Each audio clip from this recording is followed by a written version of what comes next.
নমস্কার বন্ধুরা, দুই বোনের জুটি চ্যানেলের রান্নাঘরের পক্ষ থেকে আমি সরমা উপস্থিত হয়েছি একটা ঘরোয়া রেসিপি নিয়ে। আজকের রেসিপি আমের সন্দেশ। বন্ধুরা, প্রথম থেকে শেষ পর্যন্ত এই রেসিপিটা তোমরা দেখতে থাকো, আশা করি তোমাদের খুব ভালো লাগবে। এর জন্য আমি একটা গোটা আম নিয়ে নিয়েছি। আমের আটিটা ফেলে দিয়ে আমটাকে আমি মিক্সিতে পেস্ট করে নিয়েছি। 500 ml একটা দুধের প্যাকেট ছানা কেটে নিয়েছি, ছানা কাটার পাউডার দিয়ে ছানা কেটে নিয়েছি। আর কিছুটা দুধ আমি এই বাটির মধ্যে তুলে নিয়েছি। দুধটা ভালো করে ফুটিয়ে কিছুটা দুধ এই বাটিতে তুলে নিয়েছি। বাদবাকি দুধ ছানা ভালো করে জল ঝরিয়ে নিয়েছি, জল ঝরিয়ে হাত দিয়ে ভালো করে ডলে নিয়েছি। চায়ের চামচে 4 চামচ ভর্তি ভর্তি চিনি নিয়ে নিয়েছি। আর এই দুধটার মধ্যে 10 টাকা দামের একটা গুঁড়ো দুধ মিশিয়ে রেখেছি। একটা কড়াই বসিয়ে নিয়েছি, গ্যাসটা লো ফ্লেমে রেখে দিয়েছি। প্রথমে যেটা করতে হবে, আমের পাল্পটা এই কড়াইয়ের মধ্যে দিয়ে দেব।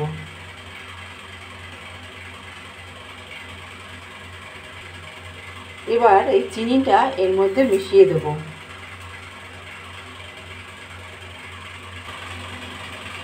আমের পাল্প আর চিনিটা ভালো করে এইভাবে নাড়াচাড়া করব। গ্যাসের ফ্লেমটা কমিয়ে রাখবো।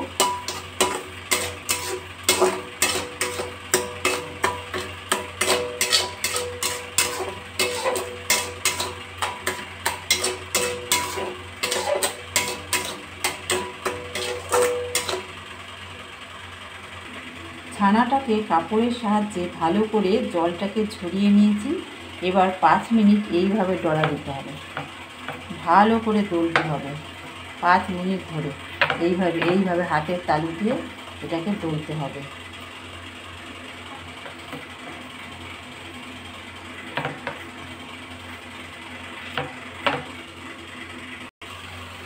এবার গ্যাসের ফ্লেমটা বাড়িয়ে এটাকে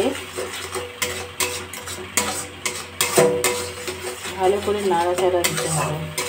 5 মিনিট এইভাবে করতে হবে।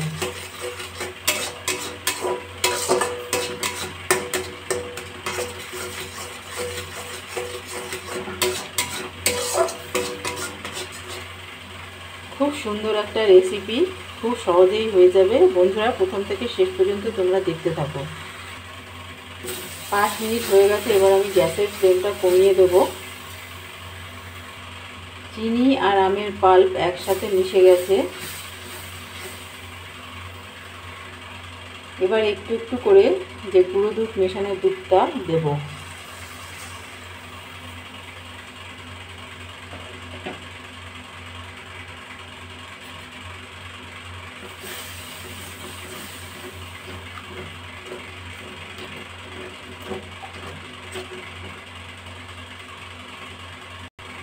একটু ছানা মিশিয়ে দেব।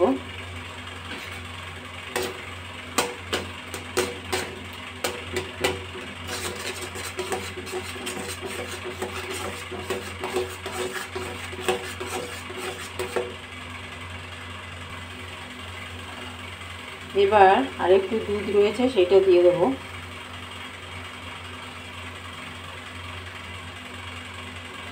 এবার বাদবাকি ছানাটা দিয়ে দেবো।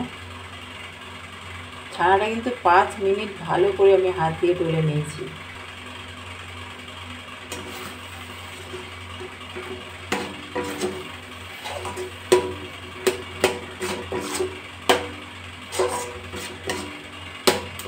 সমস্ত উপকরণই আমার মেশানো হয়ে গেছে, আর কিছুই দেওয়ার নেই।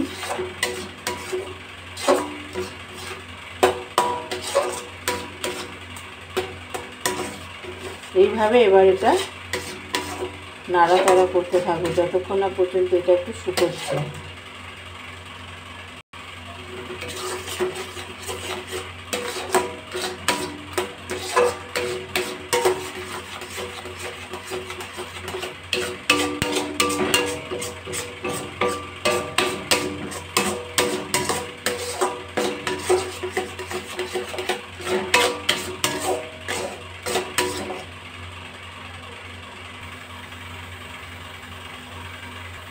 গ্যাসের ফ্লেমটা কমিয়ে 10 মিনিট ধরে আমি এইভাবে নাড়াচাড়া করলাম। এবার শুকিয়ে এসছে। এবার আমি গ্যাসের ফ্লেমটা বন্ধ করে দেব। এখন একটা স্টিলের থালা নিয়ে নিয়েছি, এর মধ্যে ঘি মাখিয়ে রেখেছি।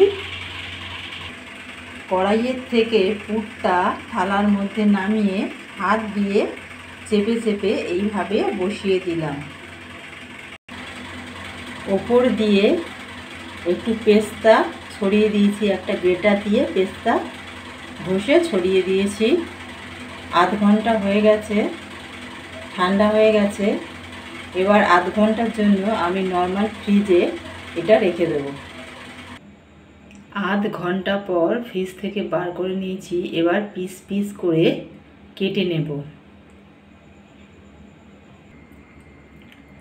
দুই বোনের জুটির চ্যানেলের রান্নাঘরের পক্ষ থেকে আজকের ঘরোয়া রেসিপি আমের সন্দেশ রেডি। বন্ধুরা, যদি তোমাদের আমাদের আজকের এই ঘরোয়া রেসিপি ভালো লেগে থাকে তাহলে তোমরা অবশ্যই বাড়িতে এই রেসিপিটা ট্রাই করবে। খেয়ে যদি ভালো লাগে লাইক, সাবস্ক্রাইব, শেয়ার করে দেবে।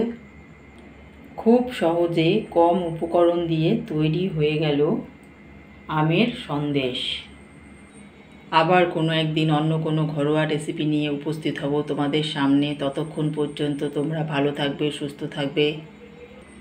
আজকের মতো টাটা বন্ধুরা।